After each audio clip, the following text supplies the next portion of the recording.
Eo amin'ny tontolon'ny fitaterana anabakabaka kosa ny volana desambra no volana isan'ny tena nahitana ny tany avy indrindra amin'izy famarinam-potoana ho an'ireo zotra teo anivon'ny Air Madagascar. Izany indrindra no nanosika ity kompania mpitaterana malagasy ity nampiatra nanomboka androany ny programa zotra vaovao, ny zotra anatiny sy ny ampahany amin'ny zotra regionaly no voakasika ity fanovana programa zotra ity. Ravakarandremanalina eo amin'ny sariny Stéphane Razafimandimby.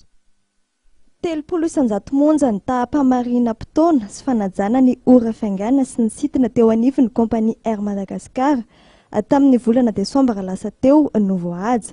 Iezaka ampiakatra izany ho 700 ity kompania malagasy ity any amin'ny tapaka ny volana febroary farafahatarany. Ho fanatrarana izany ary dia nisy ny fanovana ny zotra eo anivon'ity kompania ity izay nampiarana nanomboka androany. Fanovana izay natao hifamaly amin'ny fitakian'ny filanam-panjifa sy ny fanarahana ihany koa ny fenitra iraisam-pirenena. Tafiditra amin'izany fanovana izany moa ny fanatsarana ny fahamarinam-potoana eo amin'ny ora fiangan'ny fiaramanidina, ny fitazonana ny isan'ny sidina isan-kerinandro sy ny fanitarana ny zotra anatiny. Ny zotra anatiny sy ny zotra regionaly izay ny 100 monja ny tolotra eo amin'ity kompania ity no nampiasain'ny mpanjifa nandritra ny taona 12 sy 13 teo. Zotrina anatiny zany dia natsaraina ireo le tena zotra lehibe grande axe moa ny filazanay azy, ohatra hoe makany Toliary, makany Antsiranana, makany Nosbe, makany Tamatavy, makany Morondava, makany Fort Dauphin. Dia natsaraina le vol natao ngedangeda kokoa le avion dia indrindra natsaraina le ora fialana eto Antananarivo izay manomboka amin'ny fito farafahaingana ny fialany fa tsisy intsony zany le manomboka amin'ny enina dia ao anatin'le fanatsarana daholo zay. Ao anatin'ity programa fanovana zotra ity ihany koa dia isan'ny fampiasana ireo fiaramanidina atao fiandry izay ampiasana avy hatrany raha misy ny olana ara-teknika amin'ny zotra anatiny.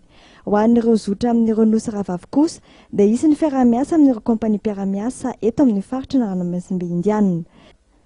Ireto avy moa ireo fiaramanidina ao am-pelantanan'ny Air Madagascar amin'izao fotoana izao dia ny Airbus 340 misa roa, Boeing 767 ray, Boeing 773 ray, Boeing 747 telo, ATR 72 roa, Twin Otter telo ary ATR 42 misa roa.